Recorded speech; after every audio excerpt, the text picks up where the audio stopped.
بسم اللہ الرحمن الرحیم۔ السلام علیکم ورحمۃ اللہ وبرکاتہ۔ یہ ہے آپ کا اپنا چینل ترجمان الکتاب، جہاں ہم قرآن و سنت کی روشنی میں دینی حقائق کو آسان اور دلنشین انداز میں پیش کرتے ہیں۔ آج ہم پیش کر رہے ہیں سلسلہ عقیدہ حیات النبی صلی اللہ علیہ وسلم پر اجماع کا 8واں حصہ، جس کا موضوع ہے حیات الانبیاء قرآن کی روشنی میں۔ یہ ایک طویل مگر ایمان افروز موضوع ہے، اس لیے ہم اسے مختلف حصوں میں پیش کر رہے ہیں تاکہ ہر بات دلیل اور محبت کے ساتھ دلوں تک اترے۔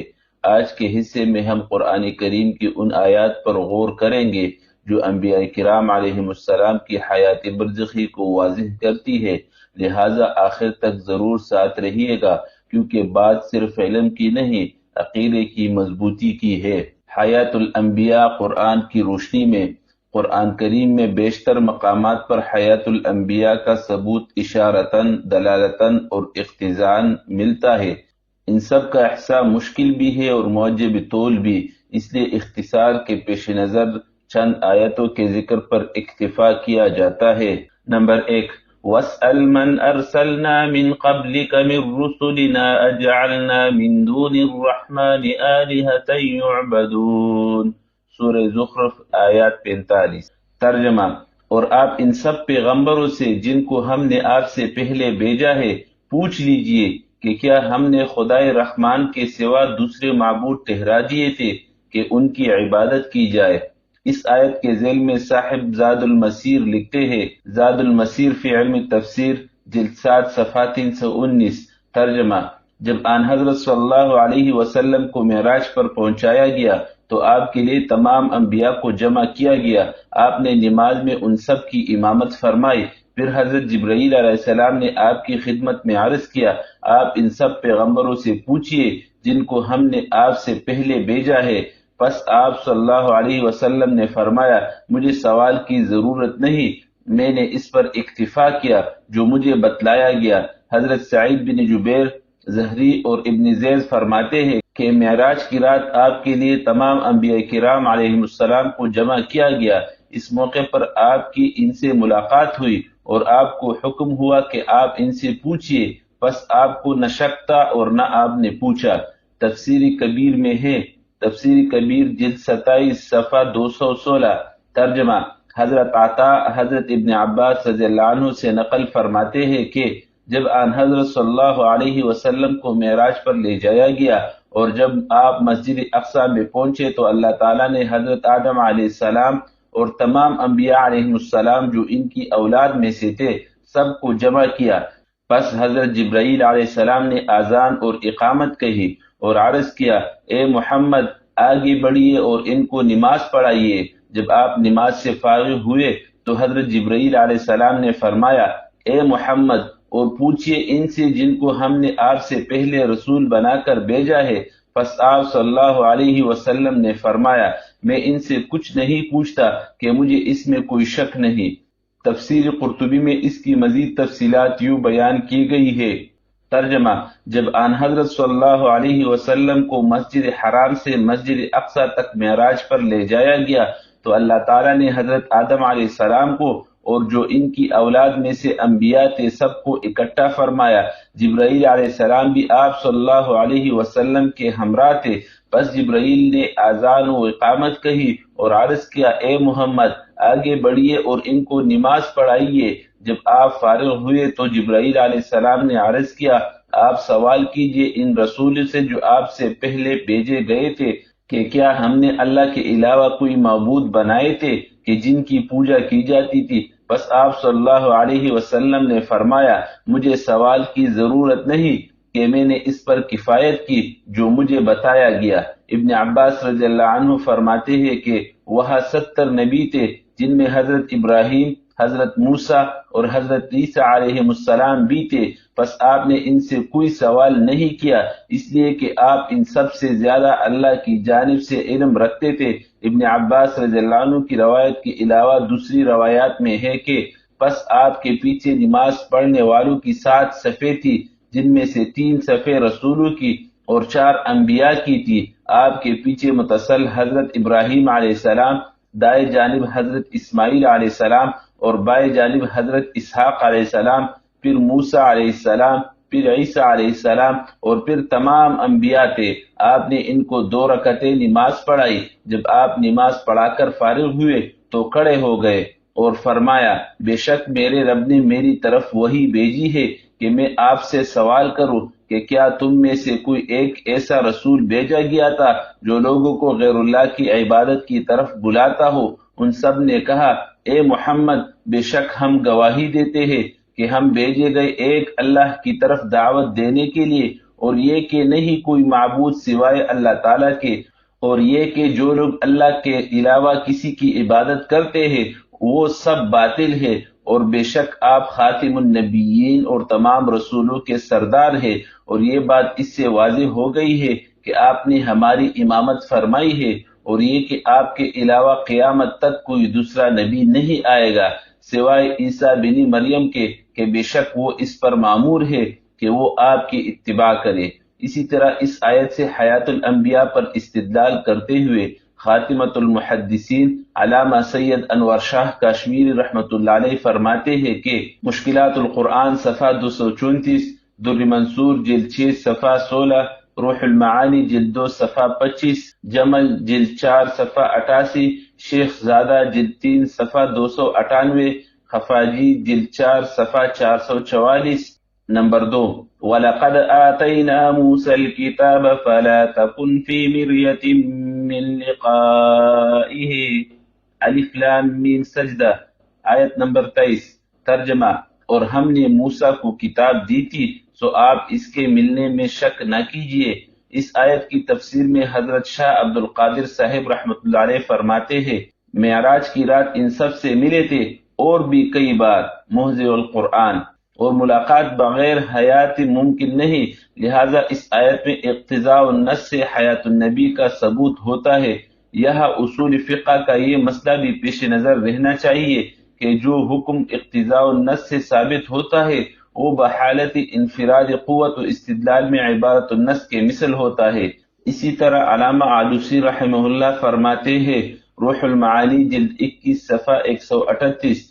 ترجمہ، اس سے مراد یہ ہے کہ معراج کی رات آن حضرت صلی اللہ علیہ وسلم کی حضرت موسیٰ علیہ السلام سے ملاقات ہوئی تھی، جیسا کہ صحیحین وغیرہ میں ہے، اور اسی طرح کی ایک اور روایت حضرت قتادہ رضی اللہ عنہ اور سلف کی ایک جماعت سے بھی منقول ہے، اور اللہ تعالیٰ کے ارشاد، سو آپ اس کے ملنے میں شک نہ کیجیے کا معنی یہ ہے کہ اللہ تعالیٰ نے اپنی نبی صلی اللہ علیہ وسلم کے ساتھ حضرت موسیٰ علیہ السلام سے ملاقات کا وعدہ فرمایا۔ اس اعتبار سے یہ آیت واقع معراج سے پہلے نازل ہوئی ہے۔ تفسیر زاد المسیر میں ہے، زاد المسیر جلد 6 صفحہ 343۔ ترجمہ، دوسری بات یہ کہ آپ صلی اللہ علیہ وسلم کی حضرت موسیٰ علیہ السلام سے ملاقات معراج کی رات ہوئی تھی۔ تفسیر بحر محیط میں اس آیت کی ذیل میں لکھا ہے، بحر محیط جلد 7 صفحہ 205۔ ترجمہ، یعنی آپ معراج کی رات حضرت موسیٰ علیہ السلام کی ملاقات میں شک نہ کیجیے، یعنی آپ نے واقعتاً ان کو دیکھا ہے، اور وہ وہی نبی تھے جن کو تورات دی گئی تھی، اور تحقیق آپ نے ان کا حلیہ بیان کیا اور فرمایا وہ لمبے قد کے گنگریالے بالوں والے تھے جیسا قبیل شنوا کے آدمی ہوتے ہیں۔ نمبر 3، وَلَا تَقُولُوا لِمَنْ يُقْتَلُ فِي سَبِيلِ اللَّهِ أَمْوَاتٌ بَلْ أَحْيَاءٌ وَلَكِنْ لَا تَشْعُرُونَ، سورہ بقرہ آیت 154۔ ترجمہ، اور جو لوگ اللہ کی راہ میں قتل کیے جاتے ہیں ان کی نسبت یوں نہ کہو کہ وہ مردے ہیں، بلکہ وہ لوگ زندہ ہیں لیکن تم حواس سے ادراک نہیں کر سکتے۔ نمبر 4، بل احیاء عند ربهم یرزقون فرحین بما آتاهم اللہ من فضلہ، سورہ آل عمران آیت 169۔ ترجمہ، بلکہ وہ لوگ زندہ ہے، اپنے پروردگار کے مقرب ہے، ان کو رزق بھی ملتا ہے، وہ خوش ہے اس چیز سے جو ان کو اللہ تعالیٰ نے اپنے فضل سے عطا فرمائی ہے۔ ان دونوں آیتوں کے متعلق حافظ ابن حجر رحمہ اللہ فرماتا ہے، فتح الباری جلد 6 صفحہ 379، یعنی جب نقل کے اعتبار سے یہ بات ثابت ہو چکی کہ شہداء زندہ ہے تو عقل کے اعتبار سے یہ بات پختہ ہو جاتی ہے کہ انبیاء کرام علیہ السلام زندہ ہے اور حضرات انبیاء کرام علیہ السلام تو شہداء سے ہر حال میں افضل ہے، اس لیے اس آیت سے ان کی حیات بطریق اولا ثابت ہوتی ہے۔ غور فرمائیے کہ حافظ الدنیا کس قدر قوت کے ساتھ آیت کریمہ سے بدلالت النص بلکہ بدرجہ اولیت حیات الانبیاء کو ثابت فرما رہے ہیں۔ نمبر 5، فَلَمَّا قَضَيْنَا عَلَيْهِ الْمَوْتَ مَا دَلَّهُمْ عَلَى مَوْتِهِ إِلَّا دَابَّةُ الْأَرْضِ تَأْكُلُ مِنْ سَأَتَهُ فَلَمَّا خَرَّ تَبَيَّنَتِ الْجِنُّ۔ سورہ سبا آیت 14۔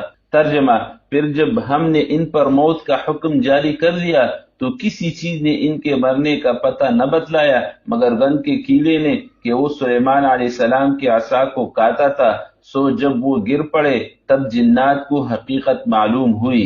اس آیت سے بھی بطریقی دلالت النص حیات الانبیاء کا عقیدہ ثابت ہوتا ہے، اس لیے کہ جب کیڑوں نے مضبوط اور سخت ترین عصائے سلیمانی کو کھا لیا تو جسم عنصری کا کھانا اس سے کہیں سہل اور آسان تھا، مگر اس کے باوجود جسم کا ٹکا رہنا بلکہ محفوظ ہونا حیات کی صریح دلیل ہے۔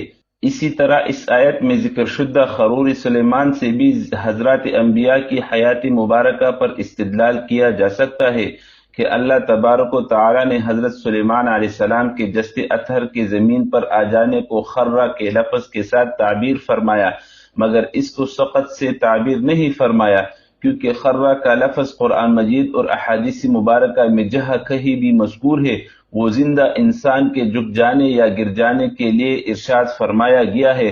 مثلا الف وخروا له سجدا، سورہ یوسف آیت نمبر 100۔ ترجمہ، سجدہ میں گر پڑے اور رجوع ہوئے۔ بے فلما تجلى ربه للجبل جعله دكا وخر موسى صعقا، سورہ اعراف آیت 143۔ ترجمہ، پس ان کے رب نے جو اس پر تجلی فرمائی، تجلی نے ان کے پرخچے اڑا دیے اور موسیٰ بے ہوش ہو کر گر پڑے، لہذا حضرت سلیمان علیہ السلام کے جسد اطہر کے سلامت زمین پر آنے سے حیات بعد الوفات کا جو بھی انکار کرتا ہے وہ قرآن کے معارف اور علوم سے ناواقف ہے۔ نمبر 6، وَإِذَا جَاءَكَ الَّذِينَ يُؤْمِنُونَ بِآيَاتِنَا فَقُلْ سَلَامٌ عَلَيْكُمْ كَتَبَ رَبُّكُمْ عَلَى نَفْسِهِ الرَّحْمَةَ، سورہ انعام آیت 54۔ ترجمہ، اور یہ لوگ جب آپ کے پاس آوے جو کہ ہماری آیتوں پر ایمان رکھتے ہیں تو یوں کہہ دیجئے کہ تم پر سلامتی ہو، تمہارے رب نے مہربانی فرمانا اپنے ذمے مقرر کر لیا ہے۔ مطلب یہ ہے کہ ہر وہ شخص جو ایمان کی دولت کے ساتھ بارگاہ نبوت پر حاضر ہو، اس کے لیے خداوند قدوس کا اپنے رسول رحمت صلی اللہ علیہ وسلم کو حکم ہے کہ آپ اس کو السلام علیکم کی دعا کے ساتھ رب کی رحمت و مغفرت کا پیغام پہنچائیے۔ تو حق تعالیٰ کا یہ حکم دونوں حالتوں یعنی ما قبل الموت و ما بعد الموت کے لیے عام ہے، یعنی رہتی دنیا تک کے لیے یہ حکم باقی ہے، جس طرح قرآن کریم کی دیگر آیات کے بارے میں یہ اصول مسلم ہے کہ اگرچہ ان کے نزول کا واقعہ خاص ہے لیکن ان کا حکم قیامت تک کے لیے جاری و باقی ہے۔ اسی طرح اس آیت مبارکہ میں بھی یہ حکم قیامت تک کے لیے ہے۔ نمبر 7، وَلَوْ أَنَّهُمْ إِذْ ظَلَمُوا أَنفُسَهُمْ جَاءُوكَ فَاسْتَغْفَرُوا اللَّهَ وَاسْتَغْفَرَ لَهُمُ الرَّسُولُ لَوَجَدُوا اللَّهَ تَوَّابًا رَحِيمًا، سورہ نساء آیت 64۔ ترجمہ، اور اگر جس وقت اپنا نقصان کر بیٹھے تھے اس وقت آپ کی خدمت میں حاضر ہو جاتے، پھر اللہ تعالیٰ سے معافی چاہتے اور رسول بھی ان کے لیے اللہ تعالیٰ سے معافی چاہتے تو ضرور اللہ تعالیٰ کو توبہ قبول کرنے والا ہے، رحمت کرنے والا پاتے۔ علماء امت کی تصریحات سے ثابت ہے کہ حیات نبوی کی ظاہری حیثیت ختم ہونے کے بعد بھی جو مومن بارگاہ نبوت میں حاضر ہو کر خداوند قدوس سے طلب مغفرت کرے گا وہ حضور صلی اللہ علیہ وسلم کی طرف سے بھی دعا و مغفرت کا مستحق ہوگا۔ چنانچہ تفسیر قرطبی میں ہے، تفسیر قرطبی جلد 5 صفحہ 265 266، یعنی حضرت علی رضی اللہ عنہ سے منقول ہے کہ رسول اللہ صلی اللہ علیہ وسلم کے دفن کے 3 روز بعد ایک بدوی نے روضہ اقدس پر حاضر ہو کر اس آیت کریمہ کے حوالے سے مغفرت طلب کی۔ روایت ہے کہ مرقد اطہر سے صدا آئی انہو قد غفر لک، ان ارشادات ربانی کے مطابق رحمت للعالمین صلی اللہ علیہ وسلم کی ذات گرامی عالم دنیا کی حیات ظاہری ختم ہونے کے بعد بھی حاضری دینے والے امتی کو سلام علیکم کے جواب سے نوازتی ہے، اور آپ اس کو رب کی رحمت و مغفرت کا پیغام پہنچانے اور ان کے لیے دعائے مغفرت کرنے پر خداوند قدوس کی طرف سے مامور ہے۔ یہ بھی آپ کی حیاتی جاودانی اور اسی مدینہ والی قبر میں حیات پر قرآنی دلیل اور واضح ثبوت ہے۔ اس کے بعد بھی اگر کوئی انکار کرے تو منکر کو یہی کہا جا سکتا ہے کہ اگر تو نہ مانے تو بہانے ہزار۔ اللہم اجعلنا قلوبنا موقوفة على محبت انبیائک واجمعنا معهم فی دار السلام۔ آج کا سوال، کیا آپ جانتے ہیں کہ قرآن کریم میں کس نبی علیہ السلام کا ذکر سب سے زیادہ آیا ہے؟ اپنا جواب کمنٹ میں ضرور لکھیے تاکہ علم کے چراغ روشن رہے۔ اگر ویڈیو پسند آئی ہو تو لائک، شیئر اور کمنٹ کرے، اور ترجمان الکتاب کو سبسکرائب کرنا ہرگز نہ بھولے تاکہ یہ قیمتی دینی پیغام زیادہ سے زیادہ لوگوں تک پہنچ سکے۔ جزاکم اللہ خیرہ، والسلام علیکم ورحمۃ اللہ وبرکاتہ۔